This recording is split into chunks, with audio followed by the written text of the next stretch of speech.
अच्छा, तो ये भक्ति इतनी विशेष क्यों है? तो श्री नारद जी महाराज एक और सुंदर बात कह रहे हैं। सकल भुवन मध्य, सकल भुवन मध्य निर्धनास्तेऽपि धन्या, सकल भुवन मध्ये निर्धनास्तेऽपि धन्या। सकल भुवन में वो लोग निर्धन होते हुए भी धन्य हैं। कौन लोग? निवसति हृदि तेषां श्री हरेर भक्ति रेखा, जिसके मानस पटल पर, जिसके हृदय स्थली पर भगवान की भक्ति विराजमान है, वो लोग संसार में निर्धन होते हुए भी धन्य हैं। देखो, भगवान उनको गले नहीं लगाते जो बहुत धनवान होते हैं। भगवान उनको गले नहीं लगाते जो बड़े बड़े राजा महाराजा होते हैं। आप ये सोचो कि हम तो बहुत धनवान हैं, हमारे पास तो खूब धन वैभव सुख संपत्ति है, हाँ, अब भगवान हमको गले लगाएंगे तो क्या ये संभव है? भगवान के यहाँ बड़े बड़े धनवानों को गले नहीं लगाया जाता। किसको गले लगाया जाता है?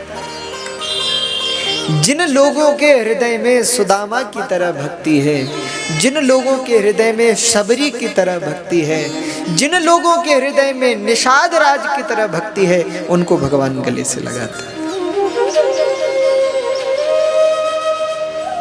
भगवान शबरी मैया से मानस में कह रहे हैं, मां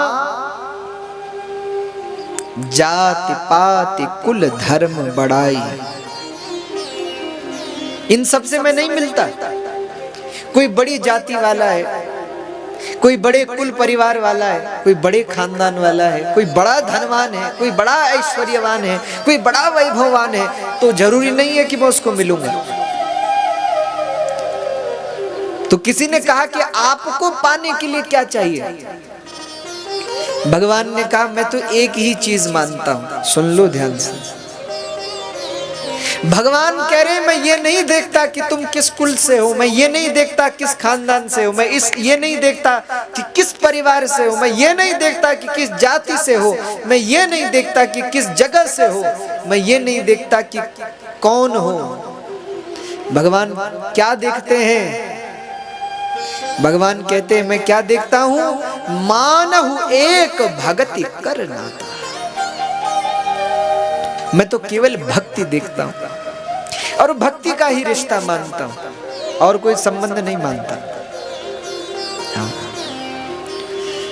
हमारे कहने का आशय क्या है? बहुत ध्यान से सुनो। भक्ति के 5 कंटक शास्त्र ने कहे हैं। भक्ति मार्ग में, प्रेम मार्ग में 5 कंटक है।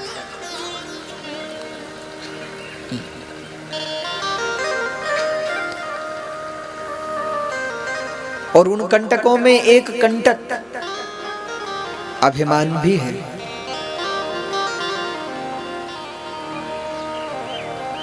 आयु विद्या महत्वम च रूप यौवनमेव च। इन 5 को भक्ति मार्ग में कंटक कहा गया है। कोई बहुत ज्यादा पढ़ा लिखा भी हो, उसको भी भगवान नहीं मिलते, क्योंकि पढ़े लिखे लोग समझदार तो होते हैं, भक्त नहीं होते। भगवान कहते हैं, मैं किसको मिलता हूं? तो भगवान कहते हैं, मैं उसको मिलता हूं जिसके हृदय में सहजता है, जिसके हृदय में सरलता है।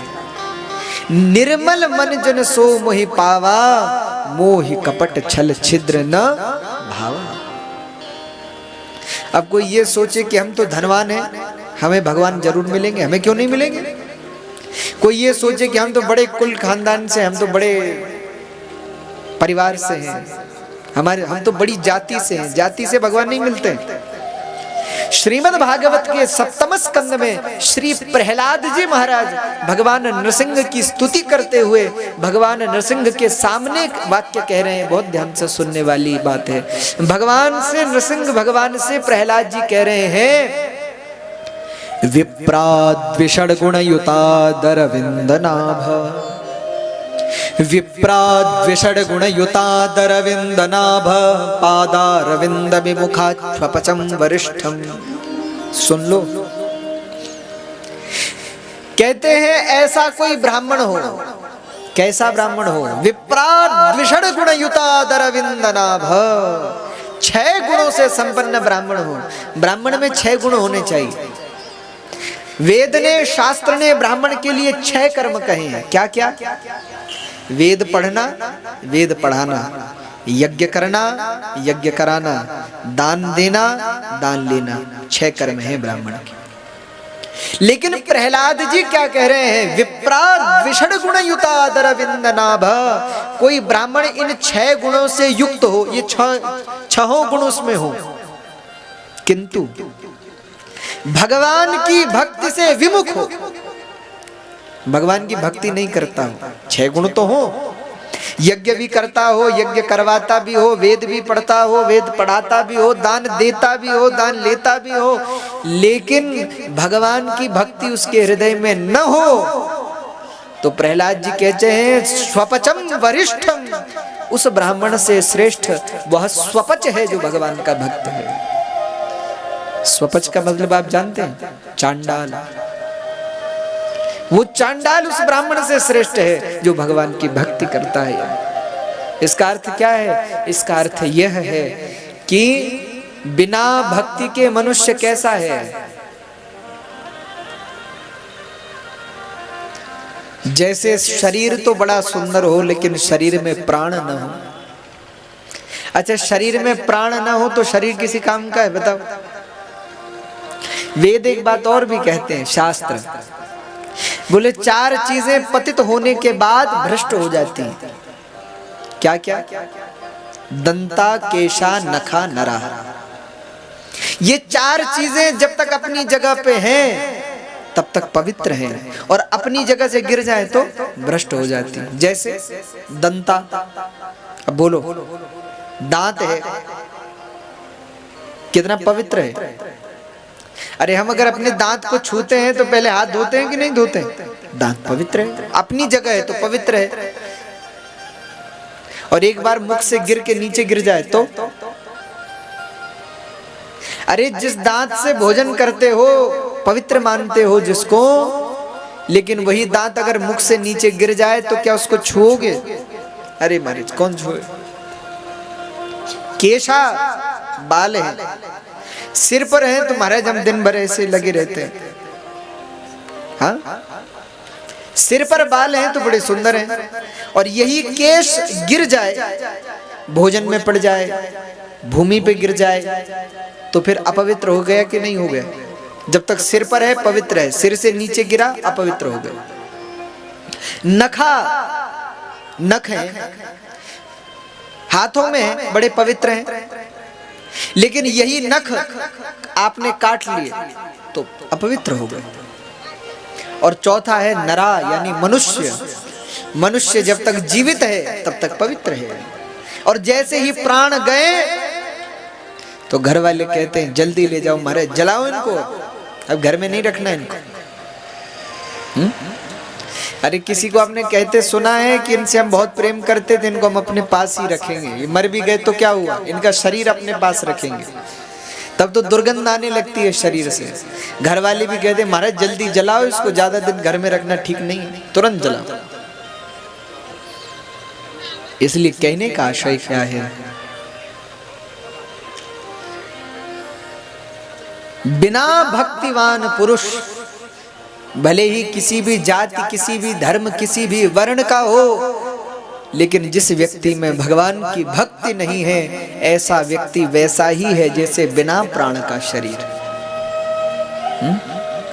तो नारद जी महाराज और सनकादिक ऋषि आपस में चर्चा कर रहे हैं, और यहाँ नारद जी महाराज ने सनकादिक ऋषियों से पूछा है, महाराज आपने सुंदर भागवत कथा हमको सुनाई, लेकिन अब आप हमें ये बताइए, के विशुद्ध्यन्ति वदन्तु मह्यम्, के विशुद्ध्यन्ति वदन्तु मह्यम्, सप्ताह यज्ञेन कथामयेन कृपालुभिर्लोकहितं विचार्य प्रकाशितः कोऽपि नवीनमार्गः।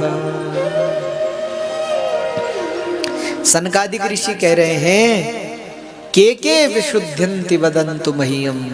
नारद जी कह रहे हैं, हे सनकादिक ऋषियों, आप मुझे ये बताइए कि कौन कौन से पुण्य कर्म करने से, कौन कौन से धर्म कर्म करने से, कौन कौन से प्रकार से इस भागवत जी की पूजा अर्चना करने से और अपने घर में श्रीमद् भागवत का अनुष्ठान करने से हाँ मनुष्य सब दुखों से मुक्त हो सकता है। और आप हमें ये भी बताइए महाराज कि इस भागवत कथा का प्रभाव क्या है।